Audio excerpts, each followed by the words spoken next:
Okay, guys.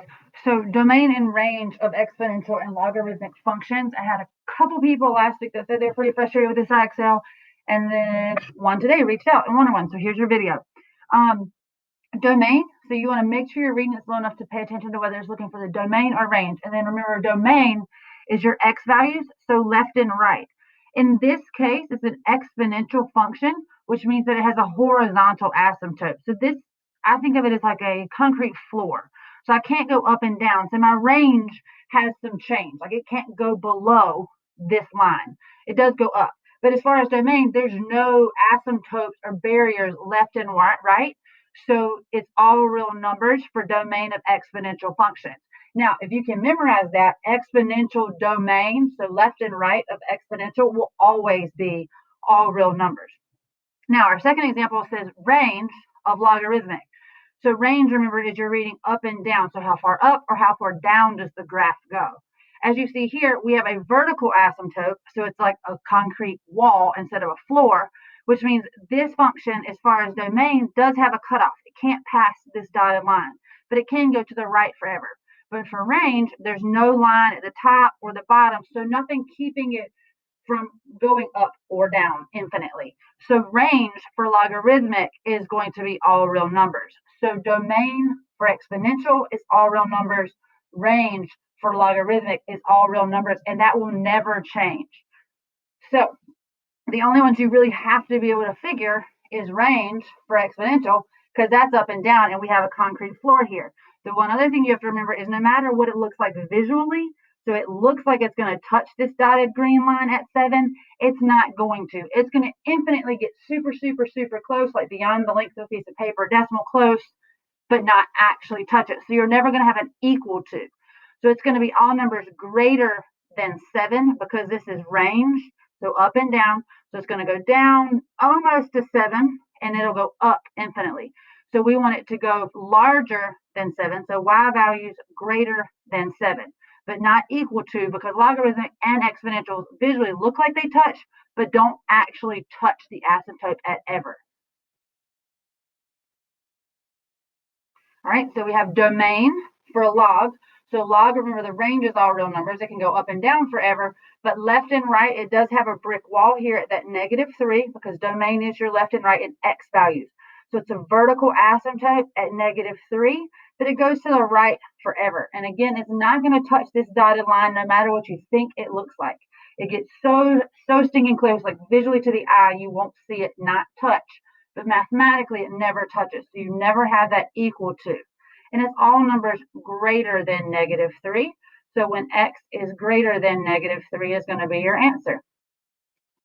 All right, so domain for this log again. So remember, range of log is all real numbers. Domain is left and right. We have a vertical asymptote at -4. So you definitely want to look for a -4. And then it goes to the right forever. So it's all numbers greater than -4, but can't be equal to just because you know it's an exponential or logarithmic function. So that takes the equal to off the table. So it's all numbers greater than -4. So looking for the range of an exponential. So again, it has a horizontal asymptote. And even though it looks like it's going to touch right here, it doesn't. Yes, it looks like it, but it doesn't actually. So that means from 6 up, because remember, range is y values. So it goes down to 6 and up as big as it possibly can. And we don't use the equal to again because logarithmics and exponentials do not actually touch. So it's going to be y is greater than 6.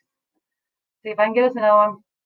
The range of this guy, so that's up and down again. It touches at 3 and then goes up infinitely. So y is greater than 3. Domain for this log, so that's left and right. Domain is left and right, and we have a vertical asymptote at -9. So it's going to be all numbers greater than -9, because if we made this graph, the window per se, like in your calculator, bigger, it's going to continue to go up and to the right. So this is going to be all numbers greater than -9, but not equal to, because again, it does not touch. So now we're up to a 60. Domain for exponential. So domain, remember, is left and right. We have a horizontal asymptote, which stops it from going down, but nothing to stop it from going left or right. So exponential, again, domain is all real numbers. So the range of a logarithmic function. Now, from an equation, So the range is going to be y values of a log. So that's going to be the number on the outside. So log base 10 of x. So whatever number is added or subtracted to this log. So it's going to be not a negative 8, because that's negative 8 times log. If it said 8 minus log, then that would be an extra external number, which would be that k value for most of your moves, which isn't up and down.